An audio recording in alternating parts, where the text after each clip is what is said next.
सत श्री अकाल, आदाब बच्चों। बात करेंगे आज फ्रीली फॉलिंग बॉडी के बारे में।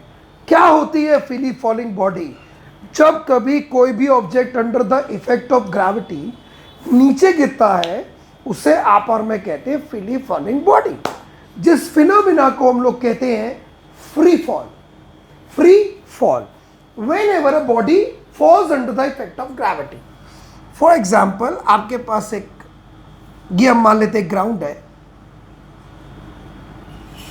राइट। अगर कोई इक्वेशन, कोई बॉडी यहां से फ्री फॉल हो रही है नीचे की तरफ, ये एक ऑब्जेक्ट है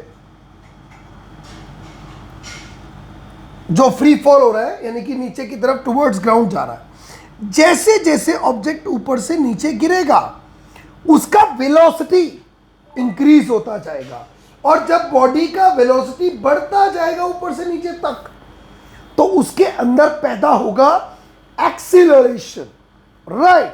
और जिस एक्सीलरेशन को आप कहेंगे एक्सीलरेशन ड्यू टू ग्रेविटी, जिसका वैल्यू होगा 9.8 मीटर पर सेकेंड स्क्वायर। एक क्वेश्चन एग्जाम में आता है कि अगर मैं एक पेपर को रोल करके थ्रो करूं या मैं एक पेपर की शीट नॉर्मली थ्रो कर दूं तो कौन जल्दी गिरेगा, या एक्सीलरेशन ड्यू टू ग्रेविटी किस पर डिपेंड करेगा? तो मैं आपको याद दिला दूं, एक्सीलरेशन ड्यू टू ग्रेविटी का फॉर्मूला होता है gm/r², और यहां पर सिर्फ वो डिपेंड करता है डिस्टेंस पर, from the centre of the अर्थ पर।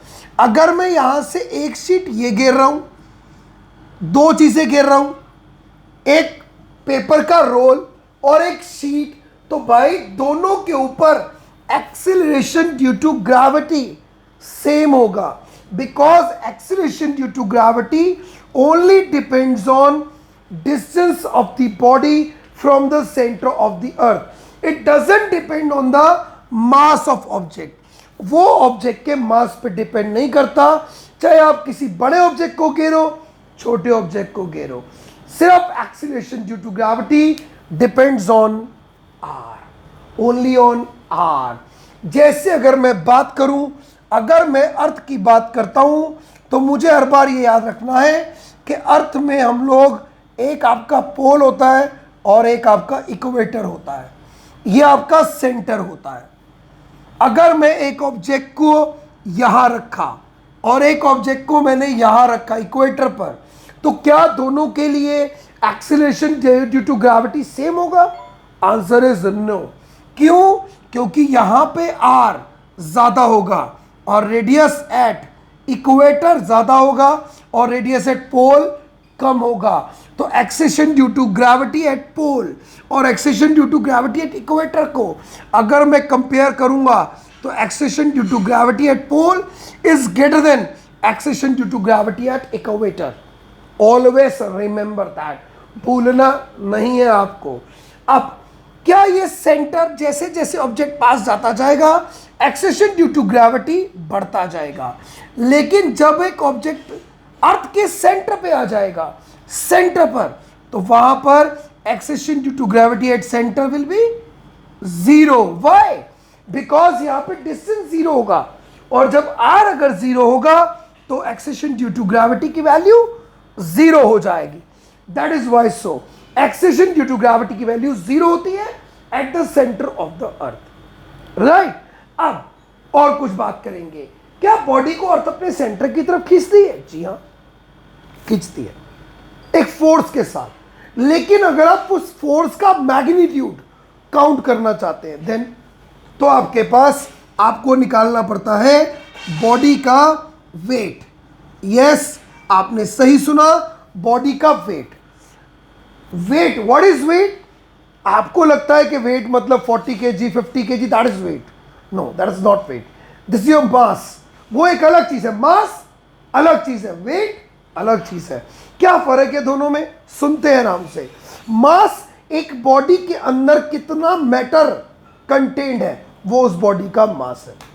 The quantity of matter contained in a body, मेरे अंदर कितना मैटर है, इस पेन के अंदर कितनी इंक है, कितना फॉर्म है, कितना प्लास्टिक है, वो इसका मास है। मेरी बॉडी में कितनी बोन्स है, कितना ब्लड है, कितना मसल्स है, वो मेरी बॉडी का मास है। फिर वेट क्या है? जिस फोर्स से अर्थ आपको या किसी ऑब्जेक्ट को अपने सेंटर की तरफ अट्रैक्ट कर रही है, इस सेंटर की तरफ, दैट इज वेट। और बॉडी का अगर आप वेट निकालना चाहते हैं तो formula m into g, mass into acceleration due to gravity, mass of the body into acceleration due to gravity.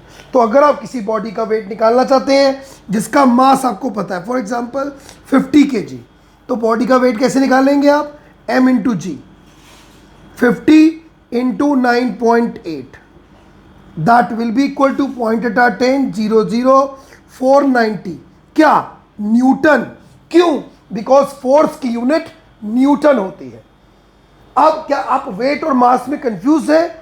दोबारा एक बार कंफ्यूजन दूर करते हैं कि वेट और मास क्या अलग अलग चीजें हैं? जी हाँ, वेट वो फोर्स है जिस फोर्स से बॉडी को अर्थ अपने सेंटर की तरफ अट्रैक्ट कर रही है, और मास एक बॉडी में कितना मैटर कंटेन्ड है, ये उस बॉडी का मास है। वेट मेजर करते हैं न्यूटन में क्योंकि वो एक फोर्स है जिसकी ऐसा यूनिट न्यूटन होती है। मास मेजर करते किलोग्राम में। वेट 0 हो सकता है और बॉडी का अलग अलग प्लेस पे अलग अलग हो सकता है। क्यों? क्योंकि वेट का फॉर्मूला होता है m into g. m constant but g can be vary from place to place. g अलग अलग जगह पे अलग अलग हो सकता है, पोल पे ज्यादा, इक्वेटर पे कम। पोल से इक्वेटर की तरफ जाओगे g की वैल्यू कम होगी तो वेट भी कम होगा। अगर एक इंसान 5 किलो का बैग, 5 kg का एक बैग लेके खड़ा है, कहां पर? पोल पर, और एक 5 kg का बैग लेके खड़ा है कहां पर? इक्वेटर पर, तो दोनों को बॉडी का वेट कहां हो जाता होगा? Weight at equator is less than weight at poles. Why? Because acceleration due to gravity की वैल्यू इक्वेटर पर कम होती है और एक्सेशन ड्यू टू ग्रेविटी की वैल्यू पोल्स पर ज्यादा होती है। क्यों? Because radius at equator, radius at equator, ये उल्टा लिख दिया हमने, पोल पर ज्यादा होती है, याद रखना, भूलना नहीं। सिमिलरली यहां पर भी वेट पोल पर ज्यादा होगा, इक्वेटर पे कम होगा। एक्सेशन ड्यू टू ग्रेविटी पोल पर ज्यादा होगा, इक्वेटर पे कम होगा, बिकॉज रेडियस इक्वेटर का ज्यादा होता है और पोल का कम होता है। बिकॉज डिस्टेंस जो है बॉडी का अर्थ के सेंटर से इक्वेटर पे ज्यादा होगा और पोल पर कम होगा, और आर अगर कम होगा तो जी ज्यादा होगा। तो अगर एक 5 kg का बैग पोल पे लेके बंदा खड़ा है और 5 kg का बैग इक्वेटर पे लेके खड़ा है, तो उसका पोल पर वेट ज्यादा होगा, इक्वेटर पर वेट कम होगा। क्यों? क्योंकि इक्वेटर पर एक्सेशन ड्यू टू ग्रेविटी की वैल्यू कम होती है पोल से, और रेडियस ज्यादा होता है। और हमने पढ़ा है कि G is inversely proportional to R, right. अब एक अगर हम सिंपली बात करें, क्या बॉडी का वेट ऑलवेज कांस्टेंट होता? नहीं, it may vary from place to place. क्या बॉडी का वेट कभी 0 हो सकता है? यस। कहां? अर्थ के सेंटर पे। क्यों? क्योंकि वहां पर G 0 होता है, क्योंकि वहां पर G 0 होता है। एक्सीलरेशन ड्यू टू ग्रेविटी 0 होता है, इसलिए बॉडी का वेट 0 होता है at the centre of the earth. क्या मास कभी 0 होता है? No, mass can never be 0।